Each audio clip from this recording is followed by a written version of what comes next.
preparing to cast your vote in the local and European elections.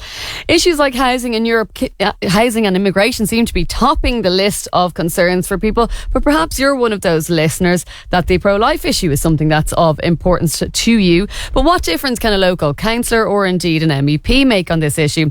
And how should you be preparing in advance of voting tomorrow? That's what we're going to be talking to Síle Quinlan of the Pro-Life campaign about. So Síle, for those who this issue is important to, but there's a lot of other issues that are important to them. Why do you think voting pro-life should be a priority? Absolutely. Thanks for having me on, Wendy. Look, there's a lot of noise out there. There's a lot of issues out there. But we in the Pro-Life campaign are encouraging people who are listening today who are concerned about the dramatic increase in the abortion numbers. For every 7 babies born today, one is aborted.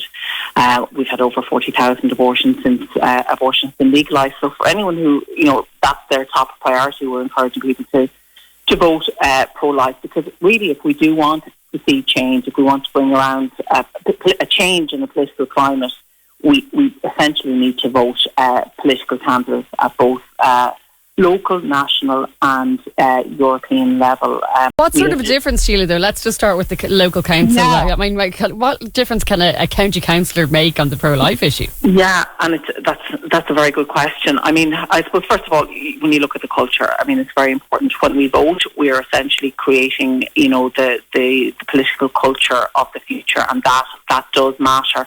But councillors, they have plenty of influence and power in their own right. For instance, councillors can put down motions, have done in the past, have put down pro-life or, pro-abortion motions, and they have very, very strong influence when it comes to, for instance, the vote on the Senate.